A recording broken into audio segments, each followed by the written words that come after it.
Robby, what's on your radar?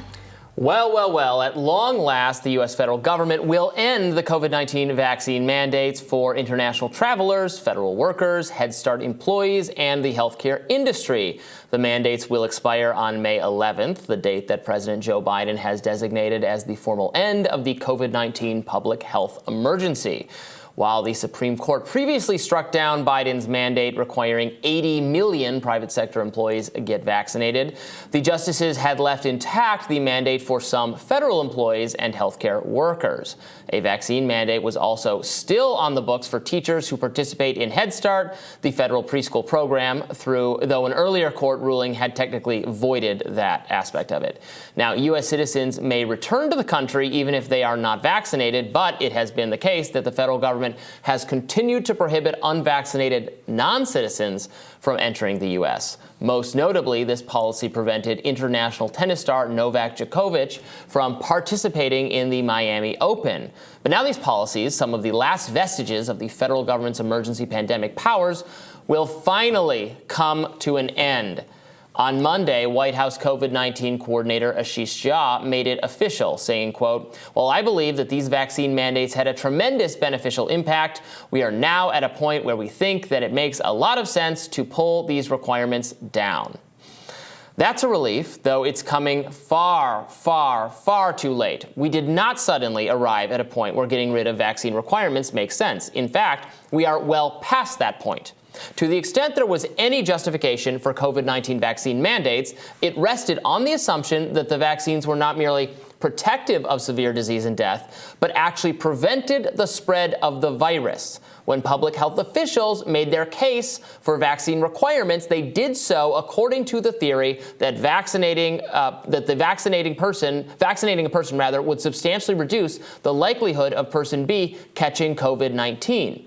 Biden wrongly declared that you're not going to get COVID-19 if you have these vaccinations. Remember that? Let's watch. One last thing that's really important is we're not in a position where we think that any virus, including the Delta virus, which is much more transmissible and more deadly in terms of unvaccinated people, the various shots that people are getting now cover that. You're okay. You're not going to get COVID if you have these vaccinations. Biden later tested positive, despite being vaccinated, an experience lots of people have had. Biden, by the way, was hardly the only important person to say that vaccination was going to protect you from COVID. Mandates were intended to, quote, stem the flood of infections, the New York Times reported in September of 2021. But by that time, it was already becoming clear that no societal level of vaccination would eliminate this virus. The vaccines have appreciably reduced the risk of severe infections, particularly among the elderly and other vulnerable groups. But they do not substantially prevent infection itself. The overwhelming majority of Americans have had COVID-19 at least once, whether they were vaccinated or not. The vaccines may reduce the severity of symptoms, and a jab appears to offer temporary protection, much like so-called natural immunity after recovering from the disease.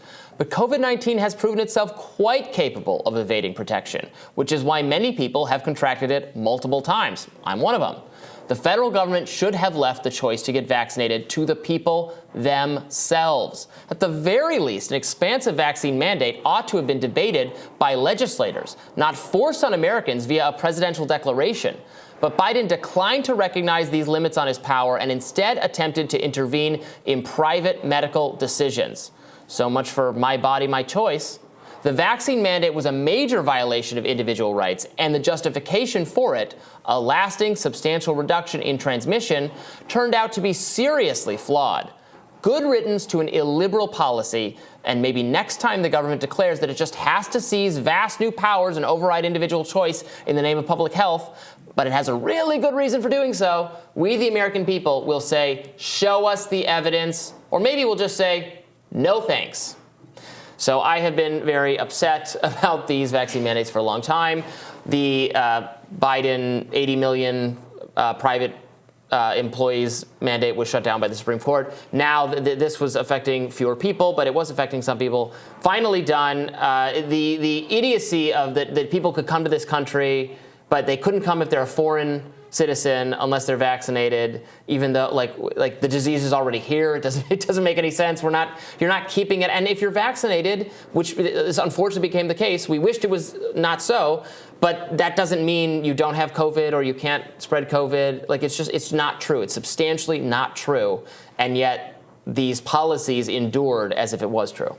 I think from a public health perspective, this specific policy of like letting people come in only if they are vaccinated would make sense if it was for the term, required to get everyone vaccinated who wanted to be vaccinated, right?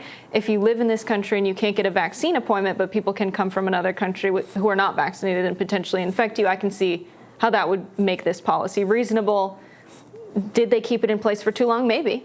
I'll concede that, Robby. They can infect you whether they're vaccinated or not. It's not changing the spread part. It's changing the whether you get really, really sick part, but that's a you thing, not an other people vaccinated thing. Yeah, and so if you want to protect the people within the system you're responsible for as a public health expert, you might say, well, until everybody has a chance to get it if they want it, we won't let other people come in and potentially infect you. I understand this argument that, okay, the vaccine, many people were saying it was going to potentially prevent you from getting COVID. It ended up preventing people from getting severe cases of COVID, hospitalization, death, all of that. However, as it relates to how severe COVID is, how long you are infected and an infectious person with COVID, those two things are intertwined, right? So if you are vaccinated and you get a less severe case, aren't you infectious for a shorter period of time? Sure, which is why I only say it doesn't substantially prevent infection. I'm sure it has some effect on weakening the spread of COVID, but we know this protection doesn't. I don't know how many times you've had COVID or I'm vaccinated. I've been vaccinated. I got the bivalent booster. I've had COVID twice, and my experience is not unique. And in fact, I think virtually everyone I know has had COVID. The overwhelming majority of those people were vaccinated multiple times. It seems like the virus itself. You get it, you're probably not going to get it right away again. It's going to be a couple months, maybe a longer period. That's how it seems to be. But it's just we're not getting to that herd immunity threshold no matter what. Unlike what I think our health experts promised us, that once we get 80%, 90%, we're not there on the vaccination rate, but we're absolutely there on the people got COVID rate. And when you put it together, that's a lot of levels of protection that just are not up to the task of preventing the virus from circulating, just like the flu still circulates and the cold still circulates, and we're not going to get there. So I don't understand the point of the policy anymore. That's interesting. So you're not coming at this from a standpoint of the vaccines don't work at all. You're coming at this from a standpoint of enough people don't want to take them that will not get to the point of herd immunity. I think it should be an individual. I'm not going to force it on anyone. I wouldn't make someone lose their job or prevent them from coming to the country or any of that. The idea that right now, I think the only mandates that are truly going to endure are actually for college students, because many colleges are still requiring the bivalent booster. This is one of the least at-risk populations for COVID, and they're going to be the most still required to get vaccinated. Look, it's your choice. Talk about it with your doctor. I think it's a good choice for a whole lot of people. I'm not really against it, but it should be your choice. And to override it being your choice, there would have to be some social, extreme, everybody has to get it, so we're stopping the spread of this entirely, which we're just not meeting that threshold. It's interesting. Would you say, because you mentioned the university and getting it to be able to do your job, would you want it to be, if you're a business owner, the business owner's decision as to whether or not their employees are required to get vaccinated? Yeah, I think so. So then in that case, a person would be required to get vaccinated to keep their job, right? Well, yeah, you're not, I don't think you're entitled to a job. the person gets to set the, just like if the person says there's a uniform to show up to the job and you want to come shirtless, sorry, you don't you're not entitled to that position. But from the federal government standpoint, as a federal employer, as an employer of tons of people, I think we deserve a say as the taxpayers who fund that kind of expense. And I would not, I don't see what the benefit is to force whatever people are unwilling to get vaccinated. I don't see why we have to bully them into doing that, given that it's not having the social benefit we were promised at the beginning.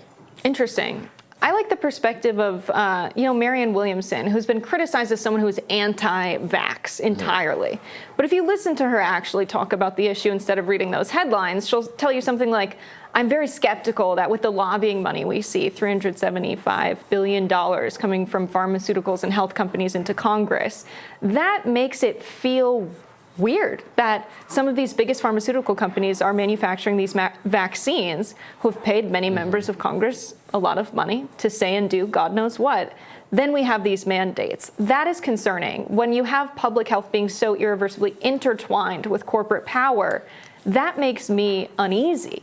And it revisits our earlier point. How do we make people educated enough so that they can take in the research themselves and really make a good decision? How do we teach people in K through 12 education to read these scientific papers that people put out about vaccinations that are not peer reviewed by a board that is also not bought and sold by these pharmaceutical companies? I think that's like really at the heart of this, and we can talk about the federal mandate or not. But at the end of the day, we also have an obligation to make people informed and to give them the opportunity to get informed, to make that decision. And the government's not doing that either. Indeed. All right, we'll have more Rising right after this.